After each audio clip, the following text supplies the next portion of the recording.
السلام علیکم. آپ کو پتہ ہے نا, انٹرنیٹ آپ کو زیادہ سے زیادہ جانتا ہے لیکن آپ اس کو نہیں جانتے. انٹرنیٹ نے ہماری زندگی میں انقلاب برپا کر دیا. ایک وقت تھا جب ہمارے گھر میں صرف ٹیلی ویژن تھا اور ایک لینڈ لائن تھی, وہ کالے رنگ کا فون یا وہ وائٹ والا فون تھا. وہ ہماری عمارت اور ترقی کی علامات, یہ دونوں چیزیں سمجھی جاتی تھیں. اور پھر جب کمپیوٹر آیا تو کچھ لوگ صرف ویڈیو گیمز کھیلتے تھے اس پہ, اسپیشلی کوموڈور 64 پہ, اور اتراتے تھے. اب کیونکہ کمپیوٹر کا زیادہ سے زیادہ استعمال صرف دفتر میں اس کے بعد ہوتا تھا یا کمپیوٹرز کا, تو پھر جب انٹرنیٹ آیا تو شروع میں ای میل اور چیٹ رومز تک کی کہانی محدود تھی, اور انٹرنیٹ ایکسپلورر سے بکھری ہوئی دنیا جو ہے پھر وہ سمٹنے لگی. اور دیکھتے ہی دیکھتے یاہو آیا, پھر گوگل نے تو دنیا بدل دی. وزنی کمپیوٹر جو ہے سکڑ کر لیپ ٹاپ اور پھر اسمارٹ فونز میں بن گئے, ٹیبلیٹس, اور یہ اسمارٹ فونز اب یہ ہمارے ہاتھوں میں آ گئے. کبھی پتہ نہیں آج کل کے بچوں نے لینڈ لائن سے کبھی فون کال کی بھی ہے کہ نہیں کی ہے. یہ سب کچھ اتنی تیزی سے ہوا کہ زندگی کا کوئی بھی شعبہ انٹرنیٹ سے الگ نہیں ہے, سب اس سے جڑے ہوئے.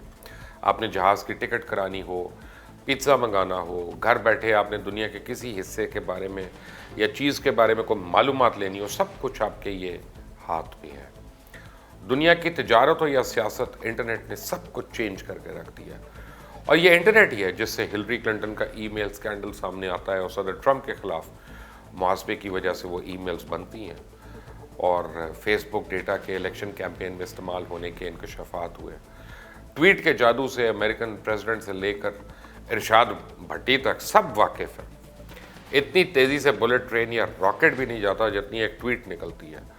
دنیا بھر میں ہلچل مچ جاتی ہے, اور خبریں ابھی ٹیلی ویژن بلیٹن پر نہیں چلی ہوتی کہ ان کے تجزیے آپ کو یوٹیوب پر پہلے مل جاتے ہیں. اور پھر آیا واٹس ایپ, آیا ٹک ٹاک آیا, یہ سب انٹرنیٹ سے جڑے ہوئے ہیں. ذرا آج صرف 30 سال پیچھے جا کر دیکھیے, کبھی آپ نے ایسی چیز کا تصور بھی نہیں کیا ہوگا. وہ خط و کتابت, وہ عید کارڈز کا دور, وہ دور جب سینما کچا کچ بھرے ہوتے تھے, وہ آڈیو کیسیٹ, وہ وی سی آر کا دور. ایک پی ٹی وی کے علاوہ کوئی نیوز چینل ہی نہیں تھا. چھتوں پر ڈشز لگا کر مختلف ملکوں کے ٹی وی چینلز دیکھنے کا ایک دور. لوگوں کے پاس فرصت ہی وقت ہی وقت تھا. وقت گزارنے کے لیے دوستوں کی, احبابوں کی, رشتہ داروں کی ضرورت تھی. لائبریریز آباد ہوتی تھی, کسی لفظ کے معنی دیکھنے ہوتے تھے, موٹی موٹی ڈکشنریز کے صفحے الٹنے پڑتے تھے. انٹرنیٹ سے پہلے رابطے مشکل اور مہنگے تھے, ٹیلی فون پہ زیادہ اخراجات ہوتے تھے, دستاویزات اور کاغذات کے ایک انبار کو بھاری کتابیں اور دوسری جگہ پہ لے جانا, ڈھیر کے ڈھیر رکھنے پڑتے تھے. وہ وقت اب ایک خواب لگتا ہے, کوئی دیو مالائی داستان لگتی ہے, لیکن ہم سب نے اپنی اپنی زندگیوں میں دیکھا ہے. لیکن اب انٹرنیٹ ہے, اسمارٹ فونز ہیں, ان کے بغیر زندگی کا تصور ایک ڈراؤنا خواب ہے. لوگ ایک وقت کا کھانا تو بھول جاتے ہیں, فیس بک اور انسٹاگرام, یوٹیوب اور ٹک ٹاک دیکھنا نہیں بھولتے. بجلی کا بل, بچوں کی فیس وقت پر دے نہ دیں, موبائل میں بیلنس اور انٹرنیٹ کی فیس وقت سے پہلے ہی جمع کرا دیتے کہ کہیں سب سے رابطہ نہ کٹ جائے. یعنی انٹرنیٹ اور اسمارٹ فونز یا اسمارٹ ڈیوائسز ہماری زندگی کا ایک اہم اور لازمی جز بن گئی ہیں. ان کے بغیر اب زندگی ادھوری ہے. ہمارا انحصار انٹرنیٹ پہ اس قدر بڑھ چکا ہے کہ ہماری شناخت سے لے کے انسانی بقا بھی اب انٹرنیٹ سے جڑی جا. اس کی وجہ یہ ہے کہ دنیا سمٹ کر رہ گئی, اور دنیا کے ایک حصے میں ہونے والا واقعہ پوری دنیا کے لیے اہمیت اختیار کر جاتا ہے. حال ہی میں چائنا سے شروع ہونے والی وبا کو لیجئے, یہ انٹرنیٹ ہی ہے جس کی وجہ سے پتہ چل رہا ہے کہ کون کون سا ملک اس کی لپیٹ میں آ رہا ہے اور کیا اقدامات کیے جا رہے ہیں.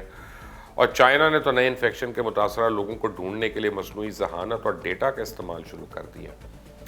ہماری تمام معلومات پر انٹرنیٹ کمپنیز کا کنٹرول بڑھتا جا رہا ہے, جنہیں ہم تفریحی یا وقت گزاری یا پھر اپنے کاروبار یا سہولت کے لیے استعمال کرتے ہیں. جی, یہ گوگل ہو, فیس بک ہو, ٹک ٹاک ہو, یوٹیوب ہو, لنکڈن ہو, کوئی بھی اپلیکیشن آپ لے لیں, ان سب کے پاس ہمارا ڈیٹا جمع ہو رہا ہے جو ہم خود ان کو دے رہے ہیں اور دیے جا رہے ہیں.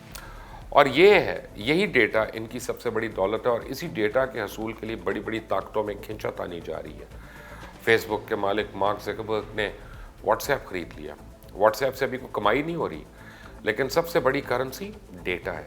پچھلے دنوں 5G کے حوالے سے امریکہ اور چائنا میں جو جنگ کے قصے تھے, اس کے پیچھے اصل کہانی ڈیٹا ہے. جی, 5G کے ذریعے ڈیٹا کی منتقلی تیز سے ہو چکی ہے. اس کے علاوہ جس کا دنیا کے ڈیٹا پہ سب سے زیادہ کنٹرول ہوگا وہی سب سے زیادہ طاقتور ہوگا. ڈیٹا بیک وقت نئے دور کی کرنسی, دولت اور ہتھیار ہے. ایک دور تھا جب نظریات یا آئیڈیالوجی کی لڑائی تھی، اور اگر ہم آج کی آئیڈیالوجی کو دیکھیں تو وہ ڈیٹا ازم ہے۔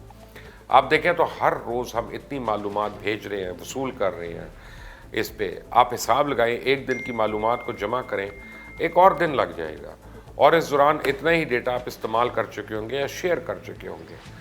ڈیٹا ازم کی بڑی طاقتور الگورتھم ہے جس کے ذریعے معلومات کے بہاؤ کی مقدار میں بے پناہ اضافہ کرنا۔ یہ الگورتھم انٹرنیٹ کی سرچز اور ہماری چیزیں خریدنے، دیکھنے اور شیئر کرنے کی تجویزیں دیتے ہیں۔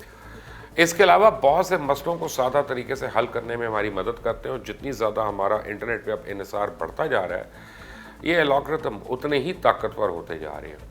یا پھر یوں کہیے کہ یہ الگورتھم ہم سے بھی زیادہ جانتے ہیں، ہماری پسند ناپسند، ہمارا مزاج، ہماری خواہشات۔ اب ایک وقت آئے گا کہ صارفین کو یہ الگورتھم بتائے گا کہ اسے کیا کھانا ہے، کب کھانا ہے، شادی کس سے اور کب کرنی چاہیے، کون میچ کر رہا ہے، کتنے بچے پیدا کرنے چاہیے یا نہیں کرنے چاہیے۔ ابھی آپ کو مذاق لگے گا، لیکن مستقبل میں کچھ ایسا ہی بنتا جا رہا ہے۔ آپ یوٹیوب پر کوئی ویڈیو دیکھتے ہیں تو یوٹیوب کا الگورتھم اس طرح یا ایسی جیسی ویڈیوز کی لسٹ آپ کے سامنے لے آتا ہے جو آپ نے دیکھی ہو۔ جوں آپ ان کی ویڈیوز دیکھتے جائیں گے، یہ الگورتھم آپ کے مزاج کے مطابق مزید ویسی ویڈیوز لسٹ میں لے آتا ہے۔ اسی طرح جب آپ گوگل پر کچھ تلاش کرتے ہیں، نیٹ فلکس پہ کرتے ہیں، تو جیسے گوگل کا الگورتھم ہے آپ کی تلاش کے مطابق سائٹس کو آپ کے سامنے کھولنا شروع کر دیتا ہے، اور جو آپ مزید سرچ کے لیے الفاظ ڈالتے گوگل آپ کو سمجھ جاتا ہے اور آپ کی سوچ کے مطابق سائٹس کھولتا جاتا ہے، اور ساتھ ہی آپ کی یہ ساری ایکٹیویٹیز اور پیٹرن بھی ریکارڈ ہو رہے ہوتے ہیں۔ آپ اگر اپنی آئی ڈی نہ بھی دیں تو چاہے آپ 1 مہینہ، سال، 10 سال کے بعد بھی انٹرنیٹ پہ جائیں گے تو انٹرنیٹ کا الگورتھم آپ کے پیٹرن سے آپ کو پہچان لے گا۔ آپ کو ہنسی آ رہی ہوگی ابھی، لیکن یہی حقیقت ہے۔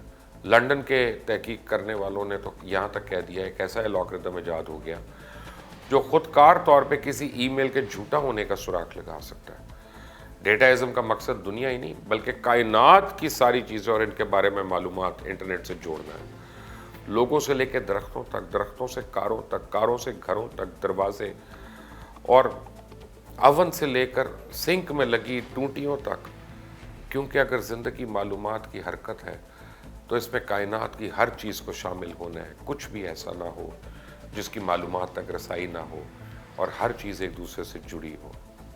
مستقبل کچھ ایسا ہوگا کہ فریج اپنے دراز میں پڑے انڈوں پہ نظر رکھے گا، اور جب نئی کھیپ کی ضرورت ہوگی تو مرغیوں کو ڈڑبے تک پہنچایا جائے گا اور شاید مطلوبہ مقدار گھر پہنچ جائے، who knows۔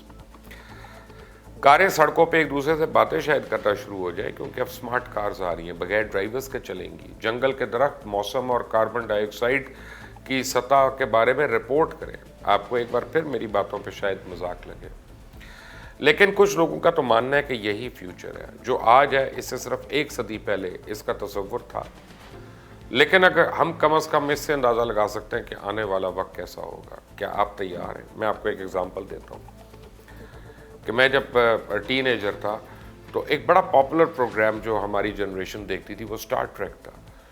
اسٹار ٹریک میں وہ فلپ فون ہوتا تھا، جیسے موٹرولا کا فون اٹھا تھا، یوں کھلا اور اس نے کہا اسپاک بیم می اپ، اور اس کے بعد فون بند کیا اور وہ بیم اپ شروع ہو گیا۔ آج اس طرح کا فون جو ہے وہ ہم 10 سال پہلے ڈسکارڈ کر چکے ہیں۔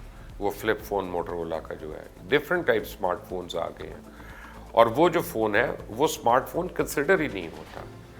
اتنی ریپڈلی چیزیں چینج ہو رہی ہیں، ہماری سوچ بدل رہی ہے، ہماری تخلیق بدل رہی ہے، ہماری ضروریات بدل رہی ہیں، اور ہماری مارکیٹنگ، ہماری اپنی کارخانے جو ہیں ان کی آؤٹ لک تبدیل ہو رہی ہے، ہمارے کپڑوں کے ڈیزائن تبدیل ہو رہے ہیں، ہمارے جوتوں کی ساخت اور شیپ ان کی تبدیل ہو رہی ہے، ہمارے برانڈز چینج ہو رہے ہیں، اور یہ سب اس موجودہ دور کی جو حرکت ہے وہ انٹرنیٹ کی وجہ سے ہے۔ انٹرنیٹ ہماری زندگیوں میں ایک بہت بڑا ریولوشن لے کے آیا۔